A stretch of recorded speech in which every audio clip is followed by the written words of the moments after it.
senhoras e senhores, eu passo agora, então, a fazer um questionamento que me foi encaminhado pelo nobre deputado Thiago Auricchio. Inclusive, até para dar notícia aos colegas deputados, o pai do Thiago Auricchio se reelegeu prefeito, né? E ele estava internado, entubado. E o Thiago Auricchio está lá no hospital, o pai foi exturbado essa noite, está passando melhora e ele não está participando aqui porque está próximo lá e pediu para que eu fizesse alguns questionamentos, depois eu tenho os meus também. Então, vou tentar ser bem objetivo para a gente fazer rápido aqui, para não tomar muito tempo de todos, né? Eu não sei quem vai responder, mas são questionamentos aqui. Eu vou fazer a leitura do que o deputado Thiago Auricchio nos encaminhou aqui. Esta CPI recebeu do excelentíssimo senhor Procurador-Geral do Ministério Público de Contas, Tiago Pinheiro Lima, relatório de dados apurados que apontam suspeita de que o SECONSE promoveu ato convocatório para quarteirizar a prestação de serviços médicos para emissão de laudos em diagnóstico por imagem de todos os 67.106 exames mês, demandados pelas unidades atendidas pelo Serviço Estadual de Diagnóstico por Imagem, SED 2. O documento do Ministério Público de Contas aponta que, segundo o site da SED 2, a empresa vencedora do certame foi a EIMA Diagnósticos por Imagem Limitada, cujo sócio majoritário é Alberto Eiger. Oportuno destacar que Alberto Geiger, eu não sei, estava Eiger, agora é Geiger, tá? Também é dono da equipe, que já foi investigada pela Receita Federal por celebrar contrato de locação de tomógrafo computadorizado para o SECONSE São Paulo, com possível sobrepreço. Conforme apontou o fisco à época, a SED 2 pagou para a equipe pela locação e manutenção de um equipamento que em outubro não ainda estava instalado e, por consequência, nem manutenção necessitava. E mesmo assim, os termos envolvem o valor de R$ 1.200.000 pela manutenção desse equipamento que não estava instalado. Como é que os senhores respondem a isso? Eu acho que o Dr. Paulo pode depois esclarecer como funciona o CEDIC, que eu acho que isso faz toda a diferença para que os senhores entendam essa situação. Primeira questão é assim, e Paulo, eu vou pedir para que você me ajude se faltar algum dado, se os senhores permitirem isso, tá? Essa questão da M-Equipe, assim, o sócio da EIMA é o sócio da equipe porque a empresa ela fornece médicos e equipamentos, né? São os médicos que fazem ou que mexem nesses equipamentos. Eles são treinados para isso, enfim. Os técnicos da instituição também. São duas empresas por uma questão, eu entendo, tributária.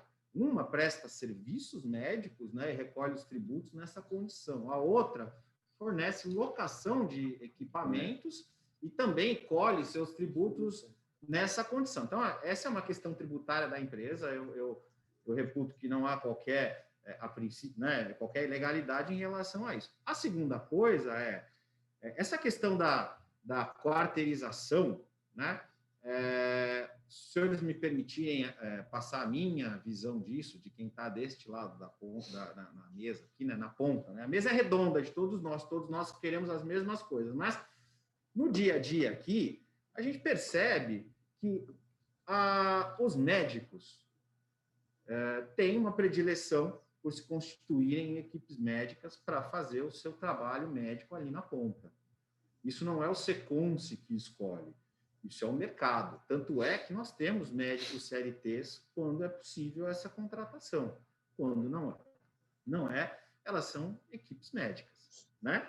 O CEDI tem essa equipe médica que presta serviço para nós e também de locação de equipamento. Então, é um grupo econômico que fornece os equipamentos e os profissionais que mexem nesses equipamentos. Inclusive, eles se responsabilizam dos equipamentos caros, que estão lá sob locação, e eles se responsabilizam por qualquer dano ou substituição de peça nesses equipamentos. O Secons fez, a pedido da Secretaria no passado, inclusive um estudo para verificar se era melhor que o Estado adquirisse esses equipamentos ou se eles continuassem sendo locados da forma como são.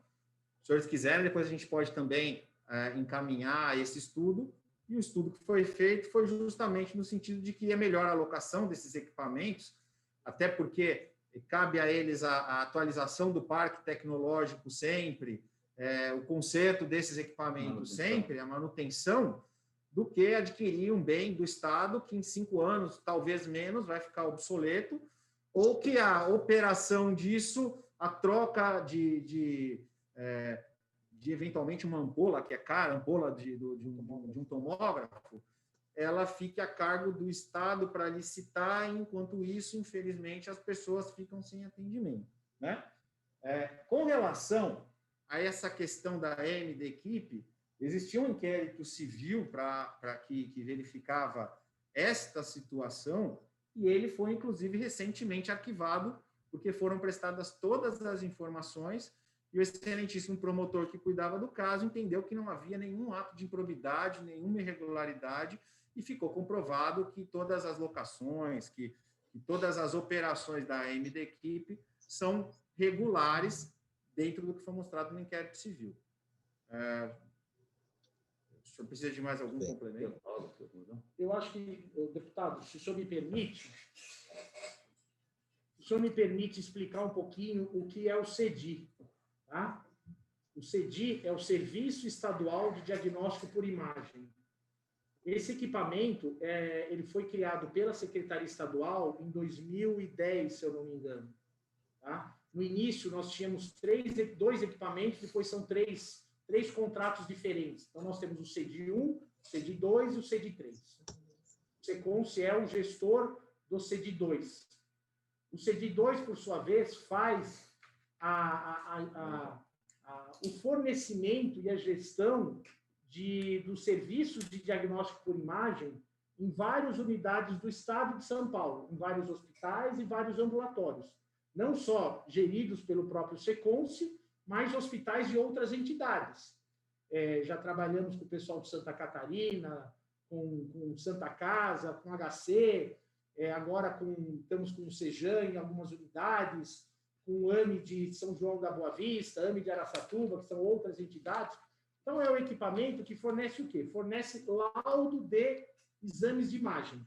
Basicamente, tomografia, ressonância magnética, raio-x, mamografia, densitometria óssea e ultrassom. Então, o que a Secretaria optou? A Secretaria optou por montar uma central de laudos e recebesse os exames vindos de todas essas unidades do Estado, e nessa central de laudos permitiria o quê? Que eu colocasse nesse local um médico ultra especialista. Porque hoje eu tenho um médico que lauda ressonância magnética. Só que eu tenho uma equipe que lauda exclusivamente ressonância magnética de mama. Eu tenho uma outra que só lauda músculo esquelético, uma outra que só lauda abdômen. Isso só é possível quando você tem escala. Então, o que a secretaria entendeu, que montando a central de laudo, ela permitiria esse ganho em escala. Aquilo que o senhor colocou com relação ao equipamento, essa colocação de que o equipamento foi alugado antes de começar, na verdade, foi uma unidade, se eu não me engano, em Araçatuba, quando a secretaria solicitou ao CEDI que montasse um equipamento em Araçatuba, porque aquela região não tinha ressonância, só que ela não tinha nem ressonância e nem médico para laudar ressonância. Por isso, a opção de fazer um link com a central de laudos. Então, nós fizemos a adaptação da área, o CEDI fez a adaptação da área, isso levou em torno de 2 meses a obra, e nesse momento, como a secretaria não tinha condições de adquirir o equipamento, de disponibilizar $1,5 milhão, a secretaria optou por fazer um sistema em parceria com a organização social, custear o equipamento. E aí nós fizemos esse processo que não é uma locação, na verdade eu chamo isso de solução, porque eu não estou alugando equipamento, eu estou contratando uma empresa que vai me trazer uma solução. Eu falo para ela, olha, eu quero fazer 500 ressonâncias. Essa empresa vai me dizer qual é o melhor equipamento para isso, qual o tipo de equipamento, como que eu posso montar essa unidade, tá? Ela vai me fornecer os laudos através da equipe de laudo, ela vai fazer toda a capacitação da equipe técnica e, por fim, essa empresa vai fazer a manutenção desse equipamento. Ao término da vida útil do equipamento, isso que é bastante interessante, a empresa pode fazer a troca, como nós já fizemos. Ela entrega esse equipamento para o fabricante, para a GE, no caso, e a GE dá um novo equipamento. Quando o equipamento é do Estado, isso não é possível que aconteça. Então, esse estudo que nós fizemos demonstra a economicidade e a vantagem desse modelo. Então, lá em Araçatuba foi exatamente isso. Nós começamos a obra, imediatamente o parceiro já fez a importação do equipamento. E aí, por uma questão contratual, a partir daquele momento, já começou todo esse processo de locação que serviria para toda essa consultoria inicial, a importação do equipamento, a disponibilização do equipamento para uso. Entendeu? Então, foi esse o modelo, e tudo isso contratual, viu, doutor Emílio Chedin? Então, eu acho que respondeu o questionamento do nosso deputado Thiago Auric, que não pôde estar presente. Se puder encaminhar esses estudos, também é importante a gente tomar conhecimento, o arquivamento também desse processo, a gente encaminha depois ao Thiago Auric, até porque ele fez um questionamento e é relator final da matéria. Se vocês puderem encaminhar quanto antes, a gente passa as mãos dele e dos outros colegas deputados também. Prazer. Muito obrigado. Mas eu vou passar agora, então, a fazer alguns questionamentos meus aqui, da minha equipe, e se a gente puder ser bem objetivo e rápido, a gente já se conhece, né? Já tem liberdade, sabem que eu sou justo, mas eu vou até o fim quando eu começo, né? Então, vocês até desculpem. Não coloca na minha conta, não, que vocês saíram lá da Cross, porque foi por minha causa. Acho que foi porque a deputada Janaína teve lá. Não, desculpa, não estamos colocando Janaína, na conta. O Cezinho de Madureira, o Leque de Madureira. Não é? A gente, vamos para frente. Foi muito bem atendido na CPI, mas que a consequência foi essa, foi com trauma. Olha, mas eu acho que tudo que a gente tem crise, a gente aprimora, né? Eu acho que o Estado também tem que aprimorar, né? Toda essa central tem que atender melhor, né? E essa pandemia também, nós vamos sair, se Deus quiser, disso em algum momento, e de uma forma melhor, né? Nós temos que chorar e orar por todos aqueles que se foram, né?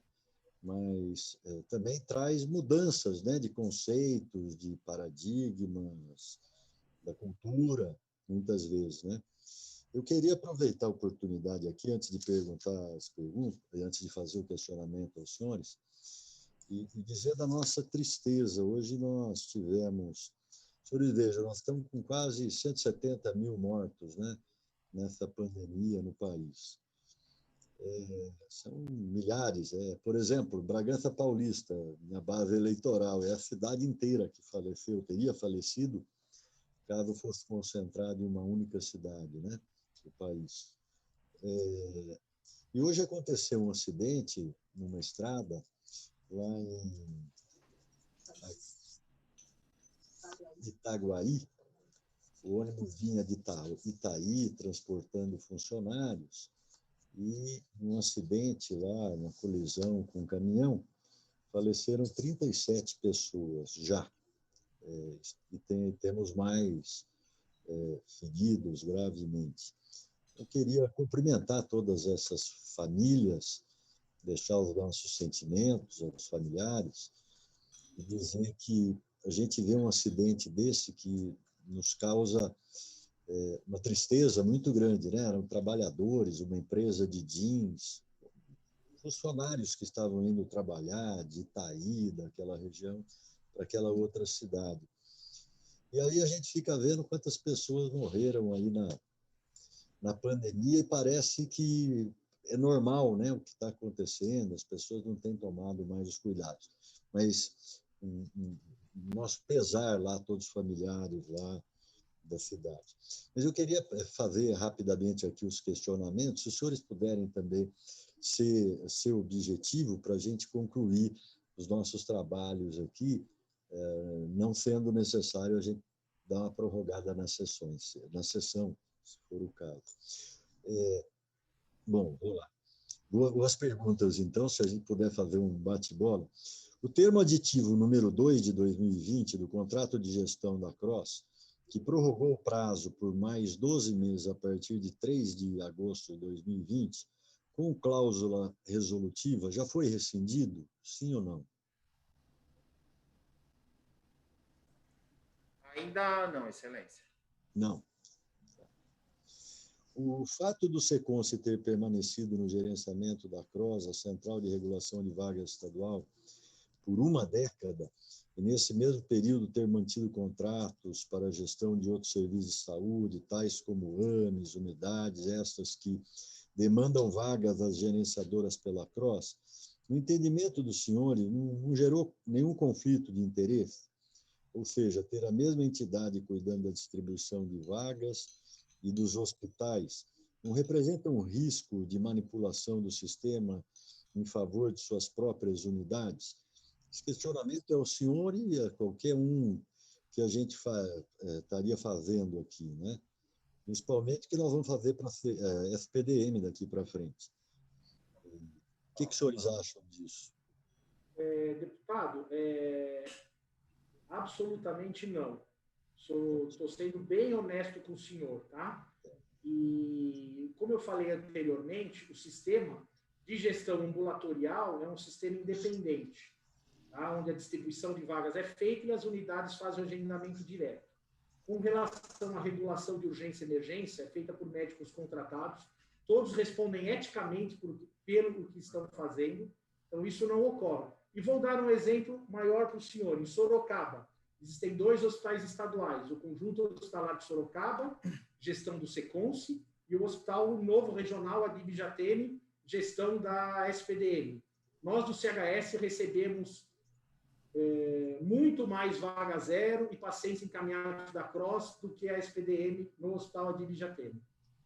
Só para deixar claro, talvez assim, o orçamento não está vinculado à quantidade de vagas que a gente recebe. Então, para deixar claro, assim, receber vaga zero não é bom, é ruim, porque a gente já diz que está lotado. Então, é a prova de que a gente não interfere na gestão do sistema. A gente, teoricamente falando, é prejudicado recebendo muito mais vaga zero do que qualquer outro hospital público da região.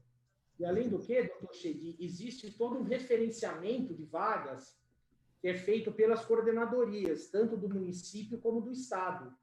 Então, essa regulação e essa referência que pauta para onde o paciente pode até ser encaminhado, tá? Então, não tem como mandar o paciente para um lugar onde não é referência formal para ele. Então, tá certo. Como é que tem sido aí a transição de vocês para a SPDM lá na CROSS? Como é que está acontecendo? Como é que está sendo? Excelência, essa discussão é uma discussão que está posta em juízo, né? Então, até que se resolva com quem a Central de Regulação vai ficar, né? Se diretamente com o Estado ou se com a própria SPDM, o SECONS está por meio desse termo aditivo na gestão como sempre esteve. Então, não há ainda um ato de transição. Ela começou e, por uma questão de cumprimento de determinação judicial, ela foi paralisada e a gestão continua com a entidade e a gente está à disposição da Assembleia para qualquer coisa que se faça necessário ali. Tá. Só para entender, talvez o senhor possa nos informar. Foi um problema na licitação, e aí paralisou tudo e os senhores estão dando continuidade, é isso? Foi um problema no processo licitatório, foi isso? Até onde a gente acompanha, essa é uma questão, uma discussão do Ministério Público com relação ao processo de seleção e também a questão de com quem vai ficar a unidade sobre o aspecto da questão de política pública, de gestão. Como a gente não é parte, a gente não está acompanhando. O que a gente está fazendo é o nosso trabalho como a gente sempre fez. Tá bom. Obrigado pelas informações. Olha, nós chegamos a receber dos senhores, em 2018, na CPI das Organizações Sociais de Saúde, que eu tive a satisfação de presidir à época, e o que chamou bastante atenção nesse contrato da CROSS é que a FECONSE recebia lá 70 e tantos milhões por ano, né? Um terço disso era destinado pelo SECONSE à tecnologia, né?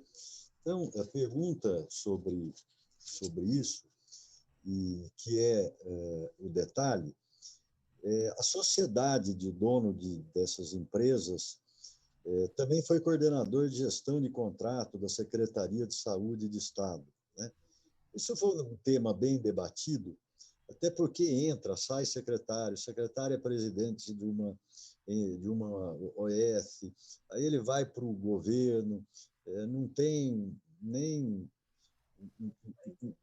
uma quarentena, né, que eu defendo e vice-versa, né, até poder dar igualdade de conhecimento e de informação para todos. E a gente viu lá que quem cuidava do contrato era quem também dava ordem de serviço e contratava, né? O FECONSE assumiu lá em 2010, né? Pouco depois da saída do CAMP, né? Da época da secretaria. Como é que vocês descobriram essa empresa? Como é que é a tecnologia de informação nessa coisa de saúde? Tem poucas empresas, tem muito para gerenciar uma CROSS, por exemplo. O Paulo vai complementar, mas o que acontece? Quando você assumiu a unidade, o sistema já existia, né? Então, ele já vinha sendo trabalhado. Então, as alterações que se sucederam aí, elas foram alterações determinadas pela secretaria para melhorar o sistema é da secretaria, né? Então, esta empresa já existia. Foi até verificado e foi disponibilizado para a própria corregedoria da época, que questionou, né? E foi aí que a gente ficou sabendo que existia alguma discussão interna em relação à empresa, e a gente realizou um estudo para saber se dava para trocar. O problema todo é que o estudo, Paulo, me corrija se eu estiver errado, o estudo concluiu que é um sistema complexo, difícil de ser trocado, né? Ele foi desenvolvido especificamente para o Conexa, Cru e Cross, né? de toda a história, e trocá-lo hoje significaria, a princípio, você paralisar as operações da central de regulação, que é inviável para o modelo de atendimento hospitalar do governo do Estado, hospitalar e ambulatorial. O que a gente pode garantir é que tudo que é pago é comprovadamente executado, né? É a nossa função, a nossa função ali é essa.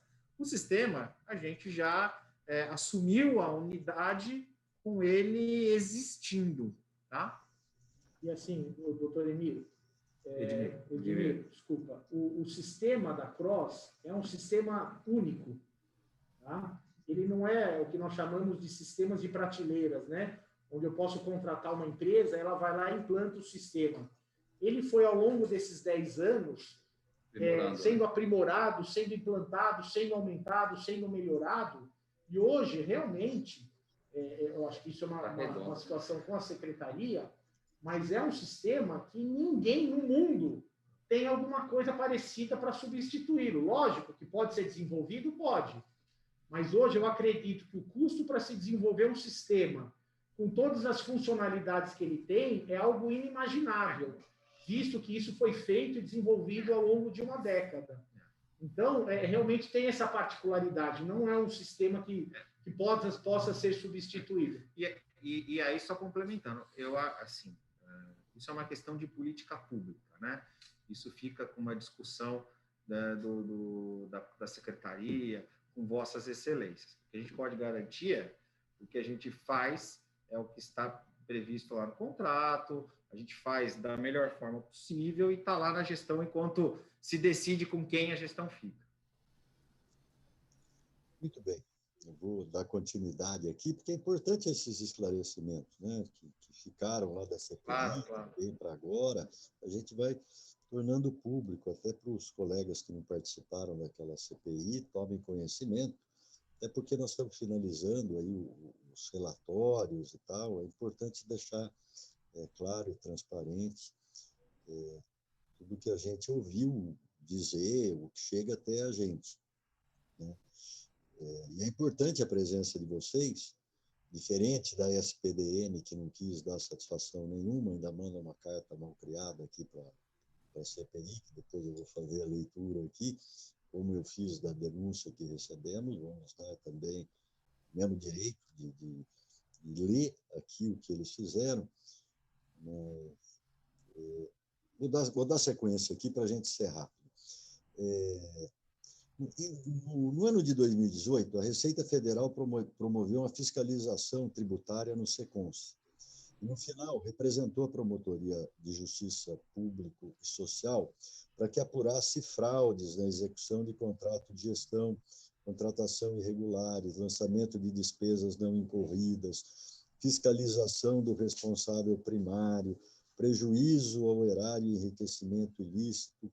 E o MP instaurou um inquérito número 124/19, relacionando algumas das irregularidades verificadas pela Receita Federal nos contratos do SECONS, tais como contratações em desacordo com o regulamento próprio, renovações automáticas dos contratos sem análise de compatibilidade de preços com o mercado, ausência de comprovação dos serviços prestados, especialmente atividades de consultoria e gerenciamento, indícios de que os serviços contratados não foram realizados, cobrança em duplicidade, empresas diferentes sendo remuneradas pelo mesmo serviço, carteirização de diversos serviços, cláusulas prejudiciais ao interesse público estabelecendo benefício injustificado em favor da empresa privada, carteirização das atividades de gerenciamento das unidades, quando o escopo principal do contrato de gestão, entre outras fraudes, como disseram lá o Ministério Público. Como é que ficou esse inquérito civil? Houve denúncia do MP, não houve, foi arquivado? Era importante a gente deixar claro isso. Tá, bom, deixa eu vou explicar. Primeiro, o termo do início desse procedimento, ele ocorreu em 2016 pela Receita Federal, né? Qual é o racional e por que esse procedimento ocorreu? O SECONS é filantrópico desde 1964, né? Então, ele tem a isenção da cota patronal na forma da lei de filantropia, ele recebe o SEBAS, tem isso renovado, está com certificado absolutamente em dia, também é fiscalizado pelo Ministério da Saúde. Qual é a grande questão? Os benefícios que o SECONS tem de isenção de cota patronal, né? Quer dizer, aquela parte do empregador da cota patronal que ele não recolhe, ela também beneficia diretamente as unidades públicas sob a gestão do SECONS, né? Então, nós já dissemos que a gente contrata, exceto os médicos, ali 100% CLTista, né? Nas unidades. Então, desses 100%, existe uma renúncia fiscal federal importante em relação à cota patronal, né? Para se ter uma ideia, em 2013, que é o objeto do auto de infração, que é do ano de 2013, houve um benefício da cota patronal para as unidades públicas, né, entre PIS mais cota patronal, de 57 milhões de reais.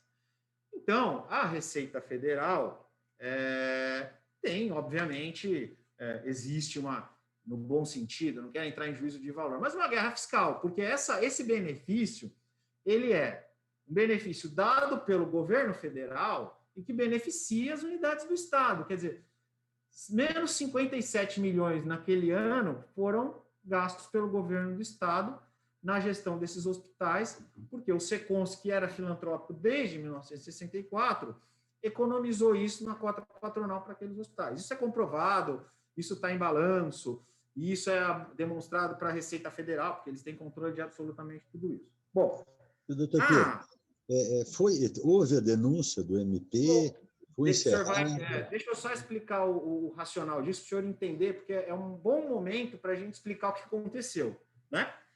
A fiscal, ela abriu o processo de fiscalização em 2016, em maio, depois ela ficou 13 meses sem qualquer atuação dentro desse processo, né?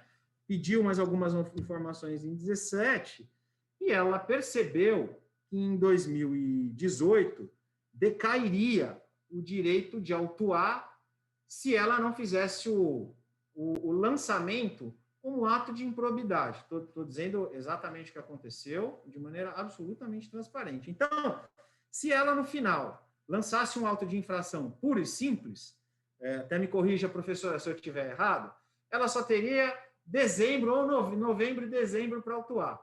Por outro lado, se ela aponta algum ato de improbidade, ela pega todo o período, todo o exercício, né, que é o ano de autuação, exercício financeiro, e daí, decorrência disso, tem os desdobramentos que vai para o Ministério Público Estadual, Ministério Público Federal e CAF. Esses processos, inclusive, quando o senhor fala dos itens que ela aponta, por exemplo, para a nossa defesa, que está já depositada no CARF, ainda vai para julgamento, e para todos os esclarecimentos que foram apresentados no Ministério Público, já foram, doutora Karina, doutor Cristiano, doutor Blatt, né? Eles têm conhecimento desse processo, já pediram informações, a gente acha que, a gente tem plena convicção de que isso deve ser arquivado, a gente não tem nenhum problema em demonstrar absolutamente nada. Mas a fiscalização, por exemplo, colocou lá, serviços não prestados. Serviço não prestado é que ela fala, a médica tal estava meio-dia no CEDI, dando laudo para, sei lá, Pariquera Sul. Meia hora depois, ela estava fazendo ultrassom no próprio Ami Barradas. Portanto, houve fraude porque esses exames não ocorreram. O que acontece? Ela foi visitar e eu estava com ela. Eu fui pessoalmente acompanhá-la. O CEDI, ele é dentro, a central, né, que dá os laudos, que recebe as imagens com os médicos. Inclusive, é fantástico. Se os senhores puderem visitar, também não precisam informar, é só chegar lá e entrar, assim como fizeram os hospitais de campanha e fazem nos nossos hospitais. Mas ela é dentro do Ami Barradas. Então, na nossa defesa, depois eu posso disponibilizá-la, nós fizemos como se fosse um Waze, mostrando assim, a médica, ao meio-dia, ela estava dando laudo para Pariquera Sul, nas dependências do AMI, né? Fazendo laudo lá de ressonância, por exemplo. Depois meia hora depois que ela terminou o plantão dela no CEDI, ela foi dar expediente no ultrassom, que é presencial, 20 metros depois, que é na sala de ultrassom.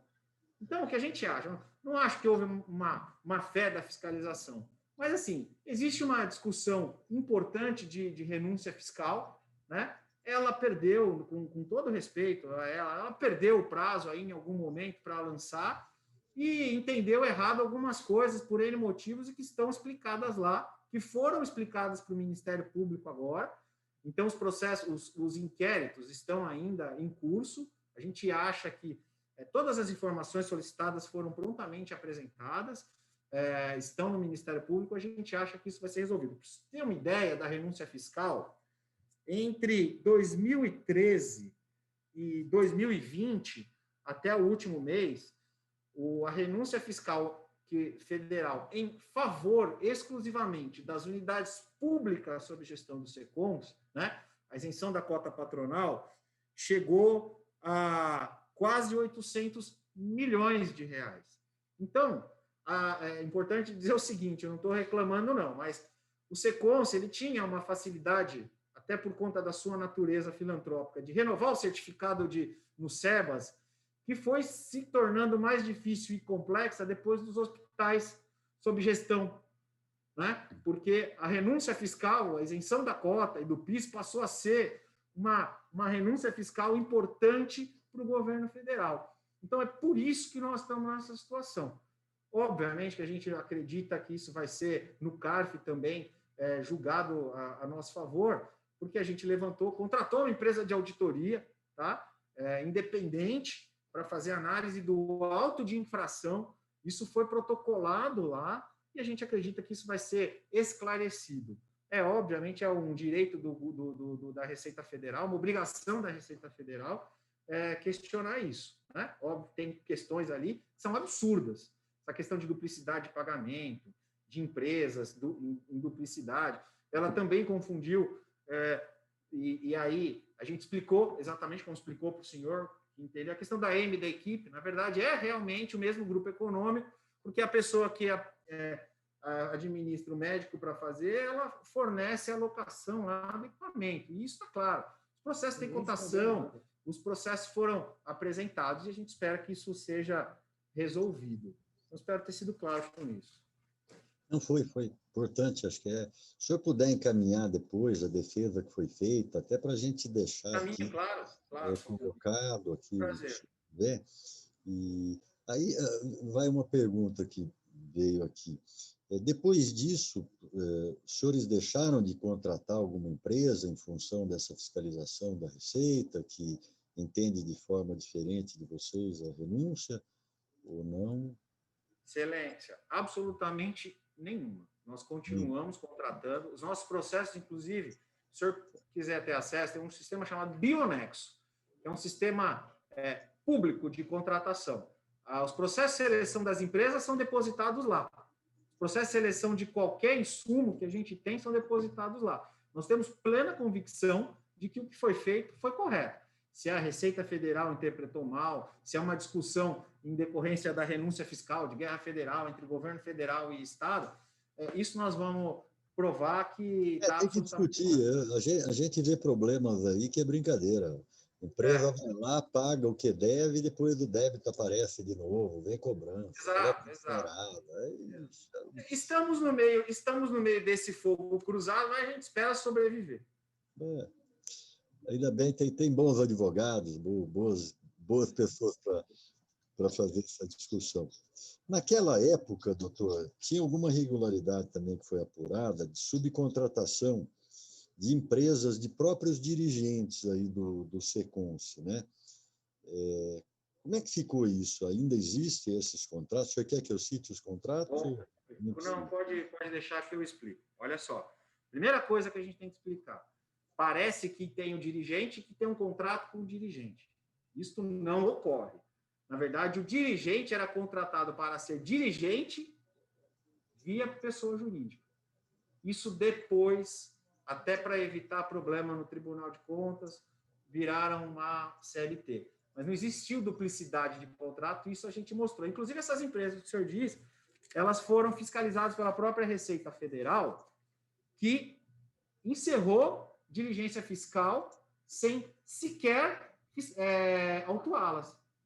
Então, no meio desse processo fiscal, a própria fiscal, por mais absurdo que possa parecer, ela encerrou. Está aqui, termo de encerramento de diligência fiscal. Depois eu passo para a CPI também.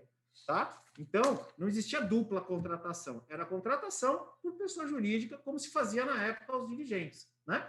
Era um pagamento só. Era uma função para um contrato. Então, não é empresa de dirigente, eu posso garantir. Isso aí o senhor já está justificando. Outra coisa importante... Caminhar para a gente aqui também. Outra coisa importante, assim, também tem uma confusão que a fiscalização faz e que, com certa frequência, a gente tem que esclarecer. As pessoas que são contratadas, elas não têm relação nenhuma com outra atividade no Seconce. E dirigente, que eles chamam aí, são executivos. Eu sou um dirigente do Seconce, sou assalariado pela instituição. Não há nenhum conselheiro, dentre eles o presidente, ele mais os 10, que tenham ou que recebam qualquer coisa direta ou indiretamente por meio de contrato. Não existe isso no Seconce. Eu estou falando aqui porque eu sou o superintendente de risco e compliance daqui. Então, eu sei que isso fica gravado. A professora Janaína, inclusive, sabe o peso que tem uma declaração dessa. Então, não há. Posso dizer aqui, com e sem máscara, estou dizendo, para ver minha cara, né? Não há. E essa é uma confusão constante, porque quando se fala em dirigente, dá-se a impressão de que se está remunerando um conselheiro que não deveria ser remunerado. E isso não ocorre no SECONS.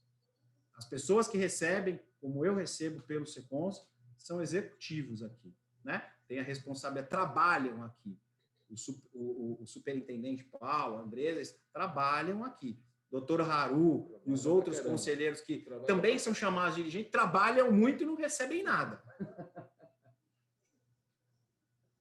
Muito bem. Só um último questionamento, então, se me permitem. Na contratação lá do hospital de campanha, né, que a deputada Janaína e o novo deputado Zé Américo já fizeram os questionamentos, os senhores falaram que o contrato foi de 61 milhões e 300 mil reais aproximadamente, e que os senhores receberam cerca de 49 milhões. Foi isso que eu entendi. O que se deve a essa diferença? Os senhores não prestaram o serviço total? Na verdade, o que acontece? Houve uma estimativa, o orçamento para o hospital era de 61 milhões, 377, 329, é isso, né? Mas nós gastamos apenas, né? O volume é alto, mas gastamos 49 milhões 902. A diferença será devolvida. Tá? Então, nós temos uma prestação de contas que mostra item a item aquilo que foi gasto, inclusive com pagamento de pessoal, porque, como eu disse, né, a conta é específica, o CNPJ é específico, e se tiver algum dinheiro nessa conta, ela será, já está visualizado pelo governo, ela será na entrega formal da prestação de contas, que está terminando esse mês, será retornado para o governo do Estado de São Paulo. Então, a diferença é essa. Tem um orçamento de 61 e tem 49 gasto. Entendi. Muito bem. Eu gostaria de agradecer muito a presença dos senhores, né, o questionamento, a transparência, e a gente aguarda essa documentação que os senhores podem encaminhar. E ainda se tiver mais alguma sugestão para a gente poder aqui, que os subrelatores, caso a deputada Janaína também a ideia é a gente tentar dar mais transparência em todo esse processo. Porque senão daqui a pouco esse modelo vai se extinguir. A gente tem visto problemas aí, está surgindo OF igual banca de jornal, aí quando o jornal era vendido, né? Agora a banca de jornal não vende nem jornal mais, né? Passa a vender outras coisas, vai carregar celular, né? Botar carga em celular e outras coisas.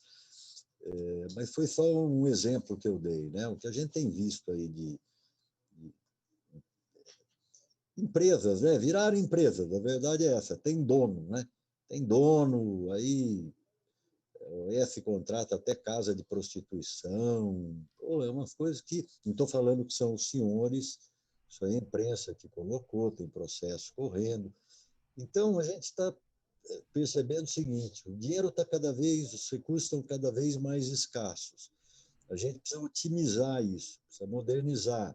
A OF foi um grande avanço, né? A criação das OS em função da mobilidade, né? da gestão da pública, que ela é muito mais burocrática, né? Mas as pessoas estão se aproveitando disso, montando OF, fazendo absurdos aí, né? Crime organizado já é dono de OF, de saúde, sem falar na cultura, né? OFs de cultura, porque essa CPI está olhando quarteirização e tal, que chama atenção bastante saúde, porque é um valor considerável, muito maior do que as outras. Mas o deputado Tiago Aurico está fazendo um trabalho importante lá na cultura, onde a gente tem visto que organizações sociais da cultura também, que nunca atuaram no estado de São Paulo, sempre atuaram lá no Rio de Janeiro, e agora estão atuando aqui com valores altos, né? Eu estou dando conhecimento até para os senhores verem a amplitude aí dessa CPI, e que a gente tenha contribuição de bons deputados, todos esses que fazem parte da CPI estão trabalhando por demais. 27 sessões nós já passamos por aqui, ouvimos, tem milhares de documentos aqui, E o que a gente deseja, ao final, é dar uma solução, né? Colocar regra no mercado, é mais ou menos isso, né? Colocar em patamares melhores do que estamos hoje, para que possam desenvolver um bom trabalho. Eu quero agradecer a presença de todos os senhores do SECONSE que estiveram conosco, parabenizá-los pelo trabalho que realizam, em função de tudo que fizeram aí na pandemia, estão fazendo ainda. Agradecer a deputada Janaína Pascoal, o deputado José Américo, a nossa secretária da CPI, a procuradora da Casa que está conosco, a nossa assessoria aqui, a Rosibel, o Marcos, também assessoria dos senhores deputados que estão trabalhando bastante, elaborando aí a finalização da CPI. Mas antes disso, eu queria fazer a leitura da cartinha. Os senhores fiquem à vontade para permanecer ou não, como acharam melhor. Desde já agradeço o desejo de saúde, mas vou fazer aqui a leitura da última cartinha do advogado, já que eu estou virando fã desse advogado aqui, viu, deputado? Mas vamos lá. Um ofício, quarteirizações número 105 de 2020. O excelentíssimo deputado Edmir Chedi, presidente da Comissão Parlamentar das Organizações Sociais de Saúde, Quarteirizações, Assembleia, São Paulo e tal. A SPDM, entidade constituída há mais de 80 anos sem a finalidade econômica de caráter filantrópico e mantenedora do Hospital São Paulo, por seu advogado procurador já nomeado nos autos dessa Comissão Parlamentar de Inquérito, em atenção ao ofício em epígrafe que convida o diretor-presidente, Dr. Ronaldo Ramos Laranjeira, para participar de reunião que será realizada na data de amanhã, 25/11, que seria hoje, agora, às 12h30, vem a presença de Vossa Excelência informar que, em razão de compromisso previamente estabelecido, não será possível a participação na data e horário designado, permanecendo, todavia, à disposição para participar da reunião em uma nova data futura.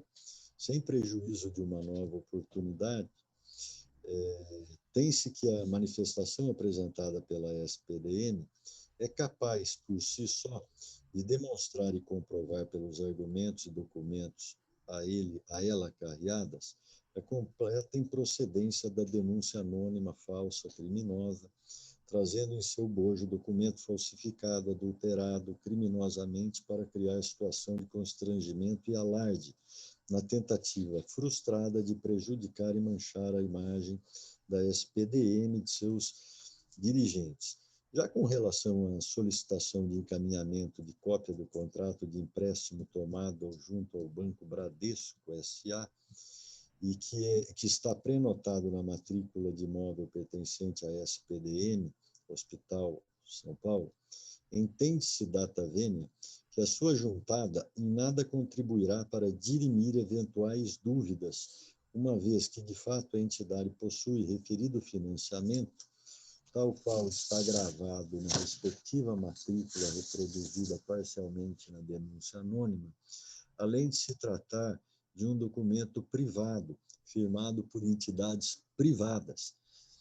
Entretanto, como já exposto na manifestação de repúdio da SPDM, esse empréstimo é fruto de negociação com o Banco Bradesco, no intuito de liquidar pendências financeiras, inclusive outros empréstimos, cujos encargos eram muito superiores, que assolam as contas do Hospital São Paulo, originadas em sua totalidade pelo déficit acumulado ao longo de anos, décadas, de prestação de serviços remunerados pela defasada tabela SUS. Essas informações estão disponíveis no balanço social da entidade, publicado ano a ano. Por sua vez, esse empréstimo é quitado com recursos próprios do Hospital São Paulo, matriz da SPDM, fruto da contraprestação dos serviços prestados pelo Hospital São Paulo ao SUS, entre parênteses, contratualização, e da saúde suplementar, não havendo qualquer utilização de recursos públicos oriundos de contrato de gestão para sua liquidação.